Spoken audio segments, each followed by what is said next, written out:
Assalamualaikum warahmatullahi wabarakatuh. Kenalkan, nama saya Silpa Amalia Husna dengan NIM 12030505161 dari kelas Ilmu Hukum D. Di sini saya akan menjawab beberapa pertanyaan dari presentasi minggu kemarin yang belum terjawab. Yang pertama, apakah semua asas AAUPB itu harus ada semua? Bagaimana apabila tidak ada salah satunya atau salah satunya tidak terlaksana? Jadi semua asas-asas umum pemerintahan yang baik itu harus ada semua. Karena berdasarkan pasal 53 ayat 2 poin A Undang-Undang Nomor 9 Tahun 2004 tentang perubahan atas Undang-Undang Nomor 5 Tahun 1986 tentang PT-UN disebutkan, keputusan tata usaha negara yang digugat itu bertentangan dengan asas-asas umum pemerintahan yang baik. Dan dalam penjelasannya disebutkan yang dimaksud dengan asas-asas umum pemerintahan yang baik adalah meliputi asas kepastian hukum, tertib penyelenggaraan negara, keterbukaan, proporsionalitas, profesionalitas, dan akuntabilitas. Sedangkan dalam pasal 10 ayat 1 Undang-Undang Nomor 30 Tahun 2014 tentang Administrasi Pemerintahan, AUPB terdiri dari kepastian hukum, kemanfaatan, ketidakberpihakan, kecermatan, tidak menyalahgunakan kewenangan, keterbukaan, kepentingan umum, dan pelayanan yang baik. Dan dalam ayat 2 diatur pula bahwa asas-asas umum lainnya yang di luar AUPB sebagaimana maksud pada ayat 1 dapat diterapkan sepanjang dijadikan dasar penilaian hakim yang tertuang dalam putusan pengadilan yang berkekuatan hukum. Dengan masuknya AAUPB dalam suatu ketentuan peraturan perundang-undangan, maka AAUPB telah dijadikan sebagai norma hukum positif yang dapat dijadikan sebagai alasan gugatan dan di sisi lain juga dapat dijadikan sebagai alat yuridis untuk menguji ke KTUN oleh hakim PT-UN. Dan jika tidak ada salah satunya, maka tidak bisa melihat dari penjelasan di atas sudah jelas dengan dasar hukumnya bahwa asas-asas itu harus ada semua. Selanjutnya, nomor 2. Seperti apa penggunaan asas-asas umum pemerintahan yang baik dalam penyelenggaraan pemerintahan yang bebas dan bersih dari KKN sebagai bentuk dari pelaksanaan kesejahteraan warga negara. Jadi, penyelenggaraan pemerintahan dituntut untuk menjalankan sistem pemerintahan berdasarkan aturan yang berlaku.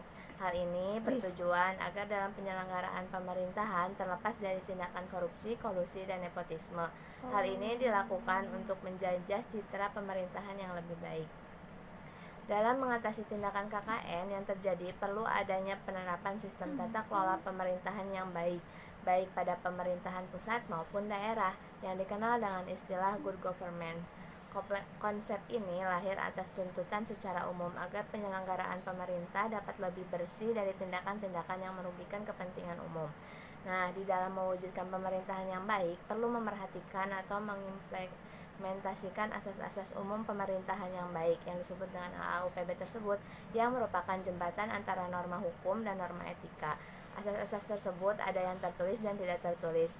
Asas ini sebagai perwujudan pemerintah yang baik dari sistem dan pelaksanaan pemerintahan. Pemerintahan di dalam melaksanakan tugas-tugas harus memerhatikan AAUPB dengan maksud agar administrasi negara pemerintahan tidak melakukan perbuatan yang menyimpang dari peraturan yang berlaku sehingga merugikan masyarakat umumnya. Perlu adanya asas-asas untuk membatasi wewenang administrasi tersebut sehingga terhindar dari pelampauan wewenang. Dalam pembatasan tersebut telah diatur di dalam peraturan perundang-undangan yang berlaku, yaitu di dalam undang-undang telah mengatur tentang asas-asas umum pemerintahan yang baik, yaitu di dalam Undang-Undang Nomor 28 Tahun 1999 tentang penyelenggaraan negara yang bersih dan bebas dari KKN, Undang-Undang Nomor 32 Tahun 2004 tentang pemerintahan daerah, dan Undang-Undang Nomor 5 Tahun 1986 tentang peradilan tata usaha negara. Kemudian nomor 3, bagaimana perbedaan akuntabilitas pemerintahan di Indonesia masa sekarang, masa pandemi, dan masa sebelum pandemi. Sebelumnya kita tahu bahwa akuntabilitas itu adalah suatu pertanggungjawaban, yang berarti kewajiban untuk memberi pertanggungjawaban atau menjawab dan menerangkan mengenai kinerja dan tindakan dari badan hukum atau pimpinan suatu organisasi kepada pihak yang berwenang menerima keterangan atau pertanggungjawaban tersebut.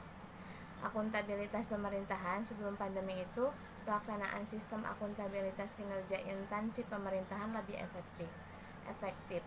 sangat diperlukan komitmen yang kuat dari organisasi yang mempunyai wewenang dan pertanggungjawaban di bidang pengawasan dan penilaian terhadap akuntabilitas kinerja instansi pemerintahan. Siklus akuntabilitas kinerja instansi pemerintahan dimulai dari penyusunan perencanaan strategi yang meliputi penyusunan visi, misi, tujuan, dan sasaran, serta menetapkan strategi yang digunakan untuk mencapai tujuan dan sasaran yang ditetapkan.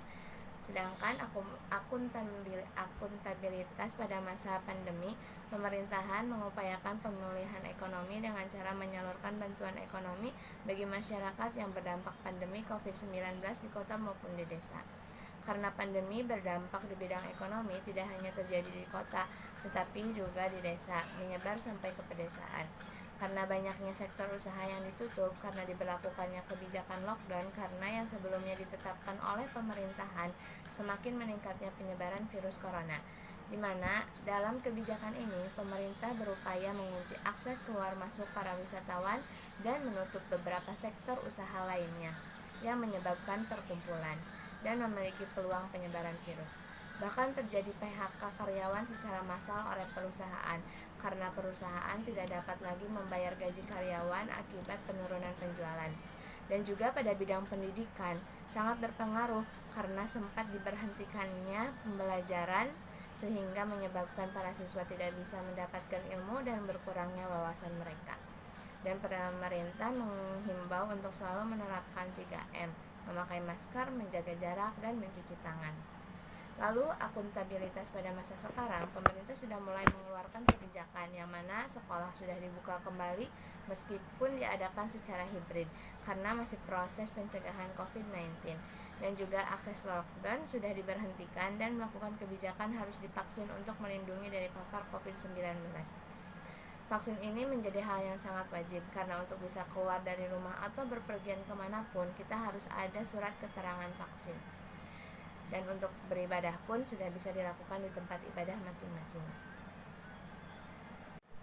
Selanjutnya, nomor terakhir. Seperti yang kita tahu, peraturan perundang-undangan di Indonesia bisa dikatakan overregulation. Database kenal peraturan go.id yang diakses pada tanggal 15 Mei 2022 terdapat 3.855 peraturan pusat, 16.923 peraturan menteri, 4.545 peraturan LPNK, dan 15.982 peraturan daerah.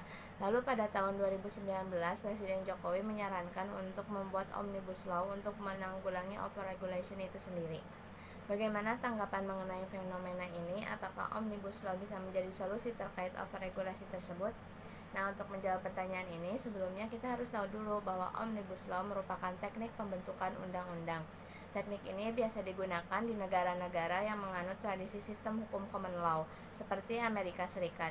Ini tentu berbeda dengan teknik pembentukan undang-undang secara konvensional yang biasa digunakan di negara-negara yang menganut tradisi sistem hukum civil law, seperti negara Indonesia. Dengan teknik konvensional, materi muatan undang-undang hanya membahas satu tema, satu sektor, sesuai dengan judulnya. Sementara untuk merubah dan mengganti banyak undang-undang harus dilakukan dengan merubah dan menggantinya satu persatu yang akan memakan waktu yang sangat lama. Ada banyak masalah regulasi yang tengah dihadapi Indonesia saat ini.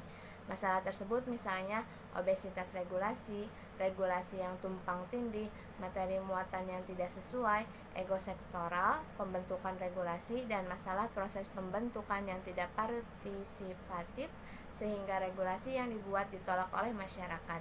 Dan sebagaimana yang telah disebutkan di soal tadi, maka dengan kata lain, teknik pembentukan perundang-undangan dengan metode Omnibus Law bisa menjadi solusi praktis dan dari obesitas regulasi yang terjadi saat ini.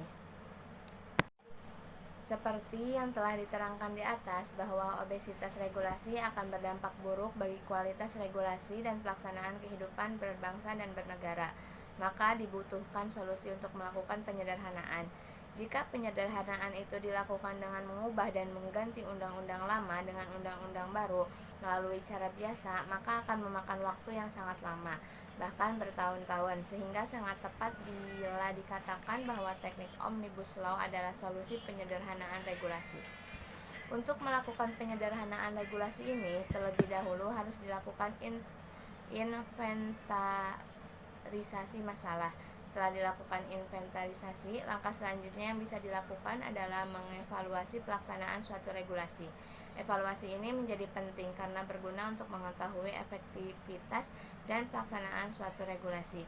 Barulah setelah itu penyederhanaan berupa pencabutan, perubahan, dan penggantian dilakukan menggunakan teknik pembentukan Omnibus Law.